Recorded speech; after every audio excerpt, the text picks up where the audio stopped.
Rockstar San Diego and Rockstar Games returned to the Old West with Red Dead Redemption, a spiritual successor to the last generation's Red Dead Revolver. But is this game worthy of your fistful of dollars? Alright, partner. Let's go. It's 1911 and the Old West is on its last legs. Federal agents are being sent in to clean the lands of criminals and murderers, so that folk can be safe and businesses may thrive.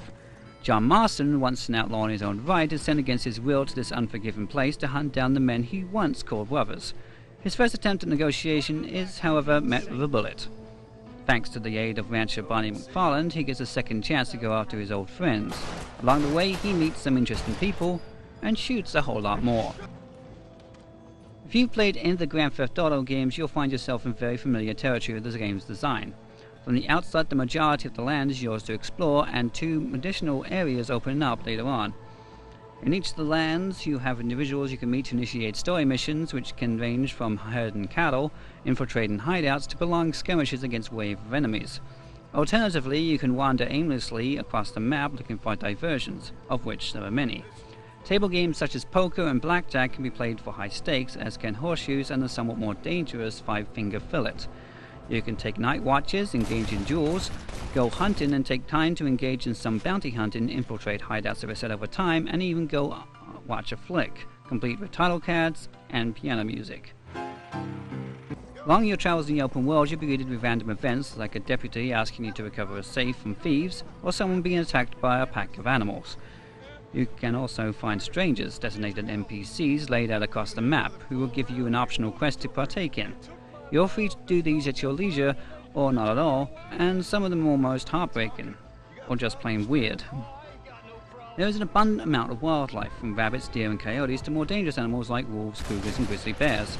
All fair game for your collection of weapons, and once dead can be skinned for their fur and meat, which can then be sold to merchants. To get around, you really need a horse, and the game will always provide you with a basic breed by default. Different horses have different rates of stamina and speed, so it's ideal to try to catch and tame a better one. Taming involves a brief mini-game, and once a breed has been tamed, you can go and buy a deed for that type of horse to make it your default. Traveling by horse feels like a good facsimile of the real thing. Tapping the X button will make the horse gallop faster, and holding the R1 will hold on the reins. Rapidly pressing X over a short time, however, will tire the horse out, so bear that in mind or it will throw you off in protest. Holding down X whilst riding the group will make your horse match to the speed of the group.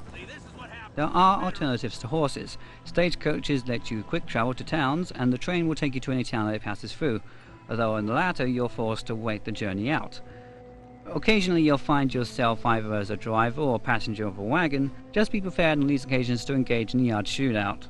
Weapons are authentic to the time, with revolvers, rifles and dynamite, while several sections involve much more heavy artillery such as Gatling guns. John also requires a lasso for non-lethal capture of both humans and animals, and it is quite amusing to drag a human behind your horse as you gallop over fields of cacti, although it's more practical to hogtie your victim and carry him via horseback. Although the aiming is more than adequate, it is nothing compared to the game's most powerful ability, Deadeye mode. Being a Deadeye allows you to essentially slow down time to more easily aim and shoot at the enemy. Eventually you upgrade it to include the ability to target specific body parts, upon which Marston will unleash lead on the selected enemies. However, the bar quickly drains with throwing over time, making sure that the mechanic never becomes a crutch to lean on. Unlike most of his foes, John Marston himself is pretty resilient, able to take several bullets in quick succession before being downed, with the screen fading to indicate how close he is to death. Keeping him out of reach of lethal projectiles allows him to regain health considerably quickly, putting him back in the game. Along with his Deadeye ability, it can make the game seem almost too easy at times, but it certainly is fun. Being caught by surprise is often much more fatal, like finally running into a random ambush or getting pounced on by a cougar you didn't see. Negating death somewhat is the lack of any sort of real penalties and the cleverly spaced mission checkpoints, which never leave you with too much backtracking to do. It goes a long way to limit any frustration. The AI reacts well to your actions, with non-player characters running for cover or out of saloons when you fire a gun. Characters will engage in banter amongst themselves, and the townfolk have some semblance of a schedule. Enemies in combat run to cover and actively try to avoid being in plain view, though at times they resort to two basic tactics, popping up and down like a whack-a-mole game. Combat nevertheless feels fun and rewarding. While the game does try to portray John as a reluctant hero, you don't necessarily have to play by the rules. You can commit burglaries, murders, or go on a homicidal rampage if you so wish. However, make sure to wipe out any witnesses or else they'll inform the local law enforcement, giving you a wanted level as well as putting a bounty on your head. You can lose the law by outrunning their perimeter, but the bounty will remain, attracting hunters until you either pay the bounty yourself or give a pardon notice in a telegraph station. Alternatively, you can give yourself in and do a spell in prison, paying the fine in the process with either cash or by going on a bounty hunt. However, the game doesn't really encourage this type of behavior. With shops refusing to serve you, the law pining for your blood, the benefits of staying on the honourable side of things tends to reward you more often. During the review playthrough, the controls did cop out on more than one occasion, making it impossible to mount a horse or hot tie a bounty, or unable to stop running. Both problems are minor thanks to well-placed checkpoints solvable by simply reloading a previous save. In a game this large and complex, a few bugs are understandable. Red Dead looks great. In fact, it looks like a downright beautiful open-world game. Factor in practically non-existent loading times outside the initial build-up and the quick traveling, and it's incredibly impressive. Detailed textures, immaculate draw distance, and an eye for detail all play their part, as do humans who don't look like they're living in the uncanny valley.